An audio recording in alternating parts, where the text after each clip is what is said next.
और नेक्स्ट हमारे पास है कि लेट्स सपोज हमारे पास यहाँ पे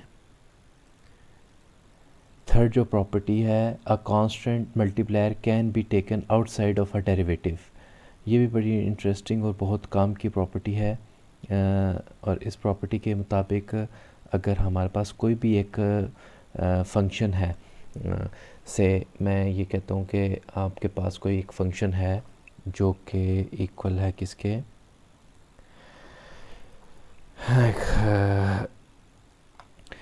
फंक्शन इक्वल है हमारे पास 7 और साथ है एक्स स्क्वायर। ठीक है, यानी कि हमारे पास एक फंक्शन है, उसका डेरिवेटिव अगर आप ले रहे हैं तो यहाँ पे आप नोट करें कि ये जो 7 है ये कांस्टेंट वैल्यू है। तो इस रूल के मुताबिक क्या होगा कि जो भी कांस्टेंट है वो आउटसाइड दी डेरिवेटिव आ जाएगा, और जो डेरिवेटिव है वो सिर्फ़ और सिर्फ अप्लाई हो जाएगा अंदर वेरिएबल वाले फंक्शन पे। तो इसका जो भी आंसर आएगा वो अलग बात है, लेकिन हम सिर्फ और सिर्फ रूल को डिस्कस, जितने भी रूल्स हैं हमारे पास यहाँ पे डेरिवेटिव्स के, उनको हम डिस्कस कर रहे हैं। तो इसी तरीके से ये यहाँ पे मेंशन है कि सी कोई भी एक कांस्टेंट फंक्शन है, कांस्टेंट फंक्शन कोई भी कांस्टेंट है, और फंक्शन अगर आपके पास एफ ऑफ एक्स है और वो कांस्टेंट जो है वो एफ ऑफ एक्स से मल्टीप्लाई हो रहा है, जो अगर आप इसका डेरिवेटिव लेंगे तो सी जो है वो बाहर चला जाएगा, और जो डेरिवेटिव एफ़ पे जब अप्लाई होगा तो एफ़ प्राइम ऑफ एक्स आ जाएगा। तो सिंपली अगर मैं इसको कंक्लूड करूं तो मैं ये कह सकता हूं कि अगर हमारे पास कोई भी आपके पास फंक्शन से 3x² - 8 है, ठीक है, तो इसका अगर हम डेरिवेटिव लेते हैं तो बेशक आप ऐसा कर लें कि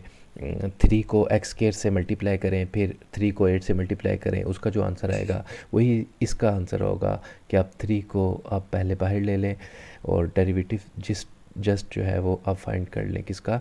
x² - 8, यानी जो ओरिजिनल फंक्शन है उसका डेरिवेटिव, तो दोनों का आंसर सेम आएगा। ये प्रॉपर्टी थी हमारी यहाँ की जो थर्ड प्रॉपर्टी है। नेक्स्ट हमारे पास जो प्रॉपर्टी है वो फोर्थ प्रॉपर्टी है, और फोर्थ प्रॉपर्टी के अंदर कहा यह जा रहा है the derivative of a sum is the sum of the derivatives as it was with limits, the same is true for differences. In general we can write d over dx of f of x plus minus g of x is equal to f prime of x plus minus g prime of x। का मतलब क्या हुआ कि अगर आपके पास कोई भी दो फंक्शन है और वो दो फंक्शन ऐड हो रहे हैं या सब्ट्रैक्ट हो रहे हैं, तो अगर आप डेरिवेटिव लेंगे तो बेशक आप पहले इन दोनों फंक्शंस को ऐड कर लें। मतलब कहने का मतलब है कि मैं कहता हूँ कि 3x - 7x² मेरे पास एक फंक्शन है, अगर मैं डेरिवेटिव लेता हूँ इन दोनों का, ठीक है, तो आपके पास ये किसके इक्वल होगा, ये इक्वल होगा d over dx of 3x minus d over dx of 7x²। दूसरे अल्फाज में हम ये कह सकते हैं कि जो डिफरेंशियल ऑपरेटर होता है, यानी ये जो d ओवर dx है, ये अगर कोई भी फंक्शन है वो आपस में प्लस हो रहे हैं या माइनस हो रहे हैं, प्लस हो रहे हैं या माइनस हो रहे हैं, तो बेशक आप जो ब्रैकेट के अंदर जो इंटरनल फंक्शन है उनको ऐड करके उनका डेरिवेटिव ले लें, या उन दोनों को अलग अलग डेरिवेटिव लेके ऐड कर लें, दोनों का आंसर सेम होगा। इसमें कोई फ़र्क नहीं पड़ेगा कि आपके पास ये पहले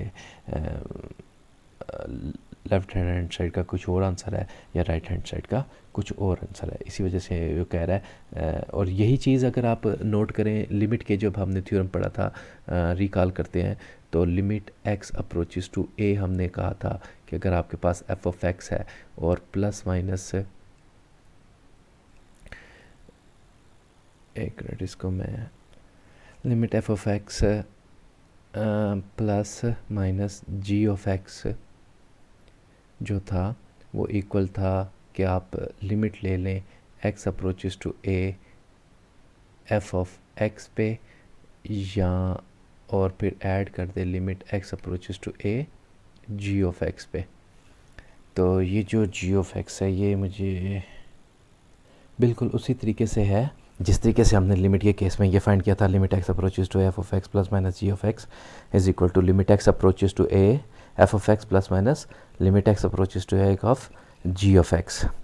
तो डेरिवेटिव में भी ये प्रॉपर्टी जो होल्ड करती है, और उस वक्त मैंने आपको बताया था कि अगर कोई भी ऑपरेटर, जैसे ये लिमिट ऑपरेटर है, अगर ये वाली प्रॉपर्टी और जो इससे पिछले वाली प्रॉपर्टी है यानी थर्ड वाली प्रॉपर्टी कांस्टेंट मल्टीप्लायर वाली प्रॉपर्टी और ये जो सम वाली प्रॉपर्टी, ये दो प्रॉपर्टीज़ अगर कोई ऑपरेटर सेटिस्फाई करता है तो उस ऑपरेटर को हम लीनियर ऑपरेटर बोलते हैं। तो जैसे हमने लास्ट टाइम डिस्कस किया था कि लिमिट ऑपरेटर इज़ जो है वो लीनियर ऑपरेटर है, इसी तरीके से आपके पास ये जो डिफरेंशियल ऑपरेटर है D over D x, it is also a linear operator. आगे चलते हैं, प्रॉपर्टी नंबर 4 को डिस्कस करते हैं। तो प्रॉपर्टी नंबर या रूल नंबर 4 क्या है? द पावर, बल्कि रूल नंबर 5 जो है वो है द पावर रूल कहलाता है। पावर रूल का मतलब ये है कि अगर आपके पास कोई भी एक वेरिएबल है, the power rule applies when a variable is raised to a constant power, not the other way around. The power rule applies when a variable is raised to a constant power, not the other way around. इसका मतलब है कि ये जो rule है ये d over dx when x raised to power n ये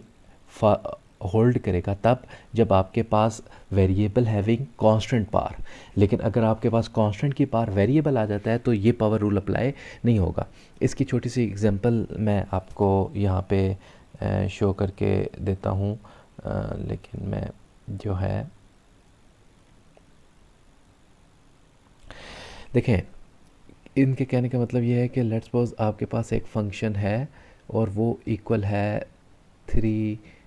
मैं 3 नहीं लेता, मैं x ही कंसीडर करता हूँ।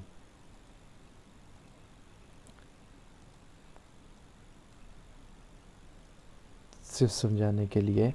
कि आपके पास अगर x2 है और इसका अगर आप डेरिवेटिव ले रहे हैं तो ज़ाहिर बात है ये f प्राइम ऑफ x होगा। तो ये क्या होगा, ये पावर रूल देखें, जो भी पावर है वो पहले मल्टीप्लाई हो जाएगी यानी कि 2, और जो वेरिएबल है वो आप लिखेंगे और जो पहले पावर थी उसमें से एक पावर माइनस हो जाएगी यानी कि 2 minus 1 which is equal to 2x। ठीक है। अच्छा, अब एक चीज़ यहाँ पे नोट करने वाली है कि इस दर मेंशन है not the other way around. इसका मतलब ये है कि लेट्स सपोज अगर आपके पास डेरिवेटिव लेते हैं d ओवर dx और आपके पास 2 रेज़ टू पावर x आ जाता है तो यहाँ पे ये रूल अप्लाई नहीं होगा। ये ना हो कि आप इसको ये लिख लें कि अगर आप ये ले रहे हैं 2 रेज़ टू पावर x तो आप इसको लिख लें कि x पहले आ गया, 2 raise to power x minus 1 आ गया, तो ये इसके इक्वल नहीं है। याद रखिएगा पावर रूल तब अप्लाई होगा जब आपके पास वेरिएबल हैविंग आ कांस्टेंट पावर, ठीक है, कोई भी पावर है। अब ये इंटरेस्टिंग चीज़ यहाँ पे मेंशन है, this hold for any real number n, यानी कहने का मतलब है कि अगर आपके पास x की पावर 1/4 भी है,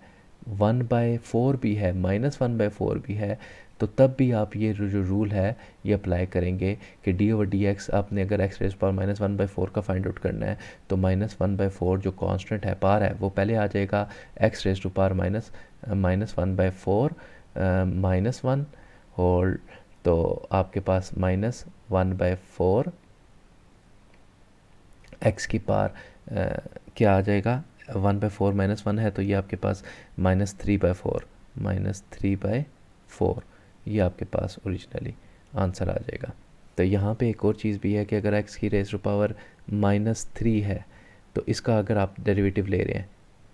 तो इससे कोई फ़र्क नहीं पड़ता कि नेगेटिव पावर है, आप -3 पहले लिखेंगे, x रेज़ टू पावर -3 -1, तो हमारे पास जो चीज़ आ जाएगी -3 x रेज़ टू पावर -4, ये आपके पास f प्राइम ऑफ x आ गया। अगर f ऑफ x हमारे पास x रेज़ टू पावर -3 के इक्वल है तो ये हमारे पास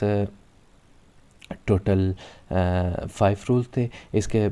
बाद हमारे पास कुछ और रूल्स भी हैं जो कि डेरिवेटिव के रूल्स हैं, वो इंशाल्लाह हम अगले लेक्चर में करेंगे। तो फिर अगले लेक्चर की तरफ चलते हैं।